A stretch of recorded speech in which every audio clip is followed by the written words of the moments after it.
दोस्तों, जब इंग्लैंड को जीत के लिए आखिरी के 6 गेंदों पर सिर्फ 8 रन चाहिए थे तब पूरा हिंदुस्तान मानो अपनी सांस रोक चुका था, क्योंकि उस समय क्रीज पर मौजूद थे दुनिया के दो सबसे धांसू और विस्फोटक बल्लेबाज जोस बटलर और जो रूट, और दोनों ऐसे खिलाड़ी जिन्हें देखकर बड़े बड़े गेंदबाजों का आत्मविश्वास डगमगा जाए। और दूसरी तरफ भारत की उम्मीदों का अंतिम स्तंभ, भारत के सबसे खतरनाक, सबसे घातक और सबसे विध्वंसक गेंदबाज यॉर्कर किंग जसप्रीत बुमराह थे। लेकिन कहानी यहाँ खत्म नहीं होती। असली महाभारत शुरू होता है उससे ठीक पहले वाले ओवर से, जहां 19वां ओवर यानी कि मैच का सबसे निर्णायक ओवर लेकर आए थे अनुभवी तेज गेंदबाज आशीष नेहरा। और नेहरा की पहली गेंद सिर्फ 1 रन, दूसरी गेंद चौका, तीसरी गेंद सीधे छक्का। पूरा ओवर खत्म होते होते नेहरा ने 6 गेंदों पर पूरे 16 रन दे दिए, जिससे पूरा हिंदुस्तान सन्नाटे में था। हर चेहरा मानो कह रहा था, यार अब हमारे हाथ से मैच निकल गया। दूसरी तरफ इंग्लैंड का डगआउट खुशी में झूम रहा था, क्योंकि अब समीकरण था 6 गेंद पर 8 रन, और क्रीज पर इंग्लैंड के 2 सेट हो चुके तूफानी बल्लेबाज मौजूद थे। हर भारतीय फैंस का दिल बैठ चुका था, लगा कि अब तो बस औपचारिकता ही बाकी है। लेकिन उन्हें नहीं पता था कि असली तूफान, असली कहर और असली विनाश तो अभी बाकी है, क्योंकि 20वें ओवर में गेंदबाजी करने आ रहे थे वो खिलाड़ी जिन्हें दुनिया जस्सी के नाम से नहीं बल्कि कयामत के नाम से जानती है। बुमराह ने पहली गेंद इतनी सटीक और इतनी घातक डाली, गेंद सीधा पैड पर जाकर लगी और रूट LBW आउट हो गए। बुमराह ने जैसे ही दूसरी गेंद डाली, मोइन अली ने बल्ला घुमाया और बुमराह की आग बरसाती हुई गेंद पर वे सिर्फ 1 रन ले पाए। लेकिन इंग्लैंड के लिए खुशी की बात यह थी कि अब क्रीज पर आ चुके थे इंग्लैंड के आखिरी बड़ी दीवार, सेट बैट्समैन जोस बटलर, और समीकरण था 4 गेंद पर 7 रन। सारा स्टेडियम एकदम शांत था, जैसे हवा भी रुक गई हो। अब बुमराह ने तीसरी गेंद ऐसी विस्फोटक रफ्तार से डाली कि बटलर ने उस पर बल्ला घुमाया, लेकिन गेंद हवा चीरती हुई निकल गई। अब इंग्लैंड को जीत के लिए चाहिए थे 3 गेंद पर 7 रन, और बुमराह की चौथी गेंद जिसने मैच की किस्मत ही बदल दी। बुमराह ने रफ्तार की ऐसी तलवार चलाई कि बटलर के स्टंप हवा में ही नाच उठे, सीधा क्लीन बोल्ड। बटलर हैरान हो गए, इंग्लैंड का डगआउट हक्का बक्का रह गया, और इधर भारत का हर खिलाड़ी उछल पड़ा। उस समय मैदान में ऐसा शोर था कि कानों तक हवा भी मुश्किल से पहुंच रही थी। जहां एक समय पर इंग्लैंड को जीत का भरोसा था, अब बुमराह की वजह से वही इंग्लैंड हार की खाई में तेजी से गिर रहा था। और अब भी समीकरण वही था, 2 गेंद पर 7 रन। के क्रिकेट को खेलने वाले सच्चे दिल के होते हैं, वो लाइक और सब्सक्राइब करने के लिए ज्यादा नहीं सोचते। तो यार अगर आप भी क्रिकेट को दिल से पसंद करते हो ना, इस शॉट को लाइक करके चैनल को भी सब्सक्राइब याद से कर देना। और अगर बड़े ही चालाकी से एक शानदार स्लोअर डाली, जिस पर जार्डन पूरी तरह धोखा खा गए। गेंद मिस हुई, पर फुर्ती दिखाते हुए जार्डन ने 1 रन चुरा लिया। अब आखिरी गेंद पर इंग्लैंड को जीत के लिए चाहिए थे 1 गेंद पर 6 रन। सामने थे मोइन अली, और बुमराह की आखिरी गेंद इतनी भयंकर रफ्तार से आई कि मोइन अली जब तक बल्ला घुमाते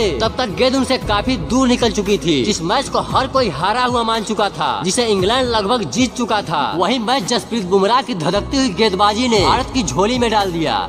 दोस्तों, जब इंग्लैंड को जीत के लिए आखिरी के 6 गेंदों पर सिर्फ 8 रन चाहिए थे तब पूरा हिंदुस्तान